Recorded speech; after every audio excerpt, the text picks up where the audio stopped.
গান বাজনা, বাদ্যযন্ত্র, মাদক, বেহায়াপনা, অশ্লীলতা, বেপরদামি, পর্নোগ্রাফি, ব্লু ফিল্মস, আমি সব তো দেখছি নিত্যদিন, প্রতিদিন দেখছি। তো এগুলো দেখে যেহেতু আমাদের মনের মধ্যে কোনো রিয়াকশন আসে না, বুঝতে হবে মন কিন্তু নাই, ডেড।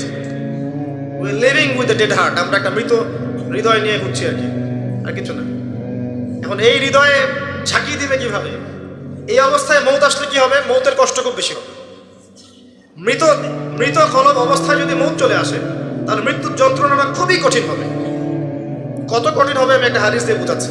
আমি এই হাদিসের নাম্বার এখন বলতে পারছি না, কারণ অনেকদিন আগে হাদিসটা পড়েছি, বাট আমি হাদিসটা পড়েছি। এবং যদি কেউ দলিল চান আমি আপনাকে প্রাইভেটলি দিতে পারবো ইনশাআল্লাহ। কোনো একজন নবী আল্লাহকে বলেছিলেন যে আমি বারজাখের মানুষের সাথে যোগাযোগ করতে চাই। কেমন আছে বারজাখের? বারজাখ পর্যন্ত পরকালে বারজাখের মানুষ কিরকম আযাব, কিরকম শাস্তি ভোগ করছে, আল্লাহ আমি একটু দেখতে চাই।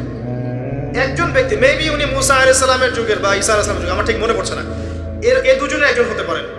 আল্লাহ পাক দেখালেন একজনকে যে এই যে এই ব্যক্তি খুবই রুগ্ন, ক্লান্ত, মানে দেখে মনে হচ্ছে তিনি খুবই পেরেশানির মধ্যে আছে। তাকে নবী জিজ্ঞাসা করছেন, একজন নবী জিজ্ঞাসা করছেন, তুমি কি অবস্থায় আছো, কেমন আছো?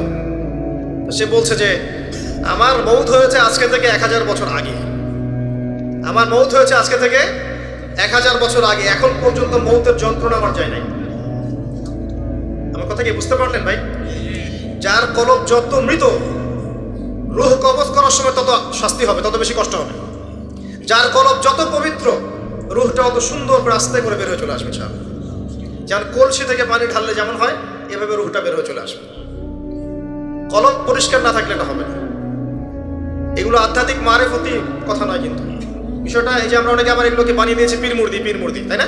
এমন নেগলেক্ট করি যেগুলো পীর মুর্দি বয়ান করবে না। এসব পীর মুর্দি বলে বিষয়টা না, বিষয়টা হচ্ছে আত্মশুদ্ধি। আর একজন পীর যদি একজন মানুষকে আত্মশুদ্ধির পথে নিয়ে যেতে পারেন, বিষয়টা কখনো খারাপ করে দেখা কিছু নাই। একজন মানুষ যদি আরেকজন মানুষকে আত্মশুদ্ধির পথে নিয়ে যেতে পারেন, এটাকে খারাপ করে দেখার কিছু নাই। হ্যাঁ, এগুলোর নামে আমরা অনেক কিছু তৈরি করেছি যেগুলোর হয়তো অস্তিত্ব নাই। এটার নামে আমরা অনেক কিছু তৈরি করেছি, নিজেরা বানিয়ে নিয়েছি। এগুলো হয়তো আপনি বলতে পারেন যে হ্যাঁ এগুলো সুন্নাহসম্মত হচ্ছে না ইত্যাদি, কিন্তু আত্মশুদ্ধির এই প্রক্রিয়াটাকে আপনি ডিসকারেজ করতে পারেন না। আর আত্মশুদ্ধি আল্লাহওয়ালা মানুষের কাছে না আসলে হবে না। আত্মশুদ্ধির এই বিষয়গুলো এই কিছু কাজ করা এবং কিছু কাজ বর্জনের সাথে জড়িত আছে। আবারও বলছি, এই বিষয়গুলোতে জড়িত থাকলে আপনি আত্মশুদ্ধি পাবেন না। যেমন মাদক, পর্নোগ্রাফি, হারাম মেয়ের সাথে জেনার সম্পর্ক, হারাম বান্ধবী, হারাম অ্যাফেয়ার্স, সুদের সাথে সম্পৃক্ত থাকলে, মনে রিয়া থাকলে, অহংকার থাকলে, গীবত তহমত করলে, এই ধরনের কাজ, বেপরদামি বেহায়াপনার মতো থাকলে, মিউজিকের সাথে থাকলে, জুয়ার সাথে থাকলে, বা এই দুনিয়ার জীবনটাকে খেলতামাশার মতো গ্রহণ করেছেন, আল্লাহর হুকুম আহকামে পরোয়া করছেন না,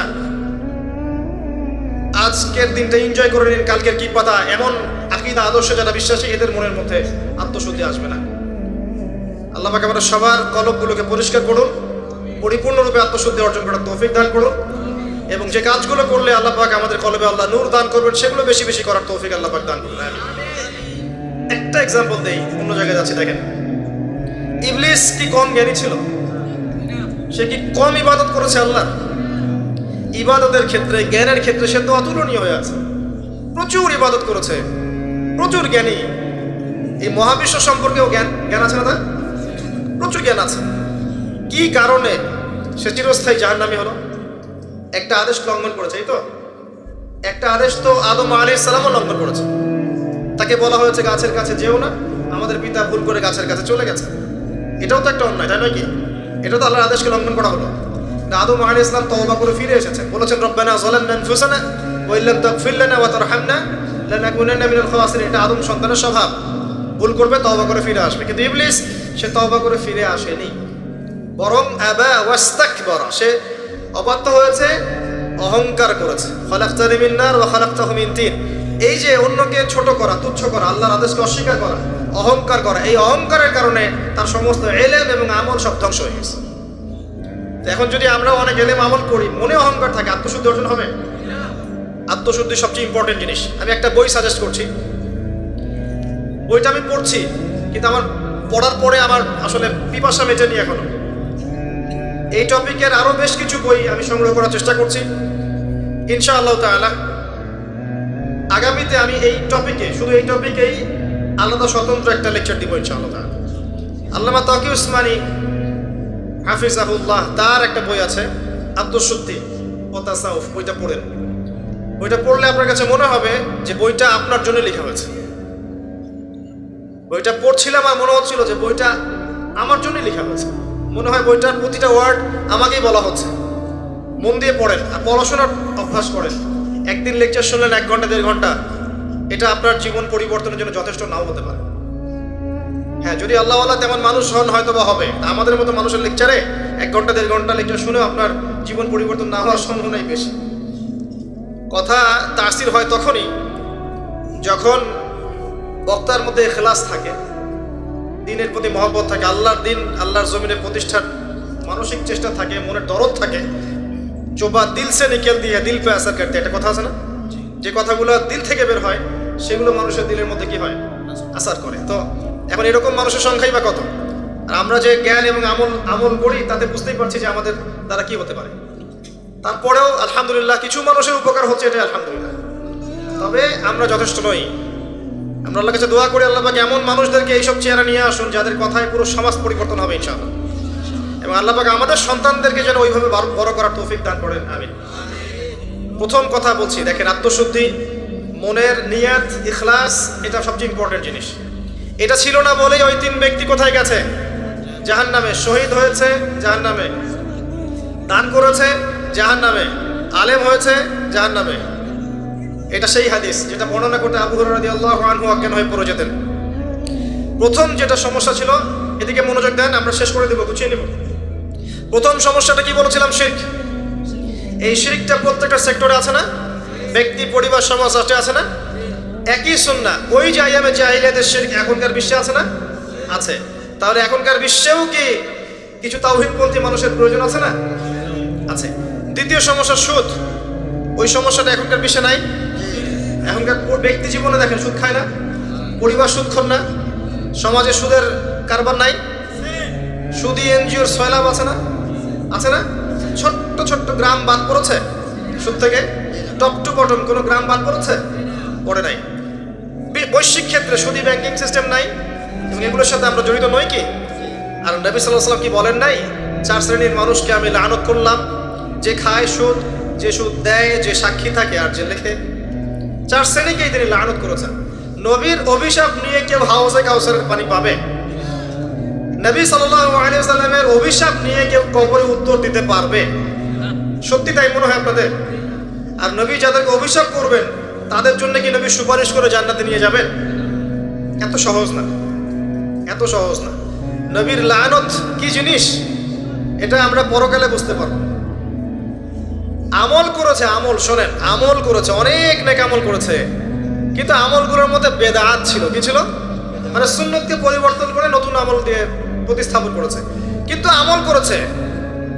এই বেদাতিরা যখন হাউজে কাউসারের পানি খেতে যাবে, একটা পর্দা পড়ে যাবে, আর নবী সাল্লাল্লাহু আলাইহি ওয়াসাল্লামকে বলা হবে, নবীজি বলবেন যে ইন্নাহুম মিন্নি, তারা তো আমার উম্মত, কেন পর্দা পড়ে গেল? তাকে বলা হবে ইন্নাকা লা তাদরি মা আহদাসা বা'দাক, হে নবী আপনি জানেন না আপনার মৃত্যুর পরে আপনার দিনকে কেমন করে বিকৃত করেছে। তখন নবীজি বলবেন সুহকান সুহকান লিমান গায়্যারা বা'দি, দূর হও, দূর হও, যারা আমার পরে দিনকে পরিবর্তন করেছো, বেদাত করেছো। এটা বেদাতির শাস্তি, তাকে দূর করে দেয়া হলো। যে আমল করেছে, সারা জীবন আমল করেছে, হালাল খেয়ে আমল করেছে, কিন্তু বেদাত করেছে, তাকে তাড়িয়ে দেয়া হলো। আর যে সুদ খাচ্ছে তাকে কি করা হবে? ভাবেন, একজন মানুষ যদি, আমার কথা শোনেন, একজন মানুষ যদি তার মায়ের সাথে জেনা করে, আপনি কি করবেন তাকে? মনে করেন কালকে উঠে দেখলেন আপনার এই গ্রামের 10 জন মানুষ পাওয়া গেছে, আজকে রাত্রে নাউজুবিল্লাহ তারা মায়ের সাথে, কথাটা বলতে আমার খারাপ লাগছে, তারা মায়ের সাথে খারাপ কাজ করেছে আজকে রাতে, কালকে সকালে এই 10 জনের যদি দোষ প্রকাশ হয়, আপনি কি করবেন? কি করবেন? ফুলের মালা দিবেন? বড় বড় সুন্দর সুন্দর চেয়ার দিবেন, না বড় বড় অফিস করে দিবেন? কোটটাই পরিয়ে বসিয়ে দিবেন? সুদের মধ্য দিয়ে আমরা তাই করছি। নবী সাল্লাল্লাহু আলাইহি ওয়াসাল্লাম বলেছেন 73টা পাপের শাখা আছে, তার সবচেয়ে নিম্ন শাখা কি?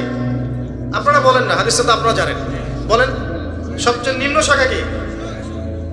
নিজের মায়ের সাথে আর কোনো ব্যক্তি যদি এই কাজটা করে আপনি তাকে কিভাবে দেখবেন? একজন ব্যক্তি যদি একাধিক বিয়ে করে তাকেই তো দেখতে পারেন না। একজন ব্যক্তি যদি ধর্ষণ করে তো ধর্ষকের শাস্তি আছে না?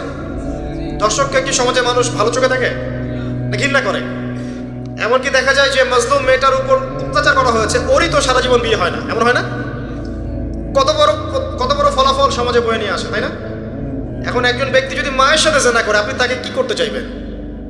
নবীজি বলেছেন সাল্লাল্লাহু আলাইহি ওয়াসাল্লাম, আপনার নবী, আপনারই নবী যাকে কবরে দেখানো হবে আপনাকে, তিনি বলেছেন যে এর 73টা পাপ আছে রিবা, তার সবচেয়ে নিচের পাপ হচ্ছে নিজের মাকে বিয়ে করা। নবীর সাথে ডিল করেন, এখন আমার সাথে প্লিজ রাগ হবে না।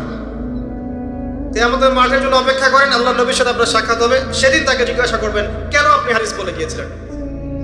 আপনি সমাজকে পিছিয়ে দিয়েছেন, অর্থনীতিকে পিছিয়ে দিয়েছেন, এই হাদিস কেন বলতে গেলেন? এটাই তো অর্থনীতির সমৃদ্ধির একমাত্র পথ পদ্ধতি, তাই না? রিবা, এই হচ্ছে রিবা। আর সবচেয়ে উঁচু শাখাটা কি তাহলে? এটা আপনি পাবেন সূরা বাকারায়। কোন সূরায়? আয়াত নাম্বার 279 থেকে শুরু করে পড়া শুরু করবেন, দেখবেন ওখানে আল্লাহ পাক বলেছেন, ইয়া আইয়ুহাল্লাযীনা আমানু, হে মুমিনগণ, ইত্তাকুল্লাহ, আল্লাহকে ভয় করো, ওয়া যারু মা বাকিয়া মিনার রিবা, সুদ ছেড়ে দাও, সুদ ছেড়ে দাও। আল্লাহ বলেন ইল্লাম তাফআল, তোমরা যদি এটা না করো, ফাযযানু বিহারবিন মিনাল্লাহি ওয়া রাসূলিহি, তাহলে আল্লাহ এবং তার রাসূলের সাথে যুদ্ধের ঘোষণা শুনে না। এটা সবচেয়ে উঁচু লেভেল। আল্লাহ এবং তার রাসূলের সাথে কারো যুদ্ধ হচ্ছে মনে করেন, কথার কথা, আপনি কার পক্ষ নেবেন? এটা আমরা বলছি ঠিকই, আল্লাহ এবং তার রাসূলের সাথে যুদ্ধ হচ্ছে, কিছু মানুষ তার সাথে যুদ্ধ করছে।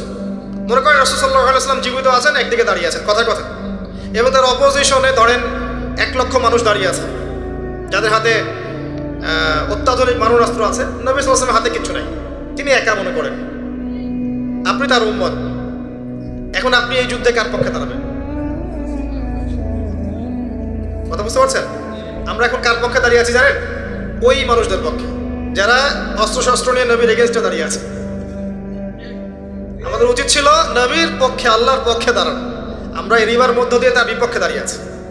সূরা বাকারা পড়ে দেখেন, এটা আমার কথা না, একটা কথা বানিয়ে বলে নেই, একটা কথা এদিক ওদিক যাবে না ইনশাআল্লাহ, এটাই লেখা আছে কোরআনে। ওয়াইল্লাম তাফআলু ফাযযানু বিহারবিন মিনাল্লাহি ওয়া রাসূলিহি, যে কোনো আলেমকে জিজ্ঞাসা করেন, যে কোনো মাযহাবে এই কথাই বলবেন।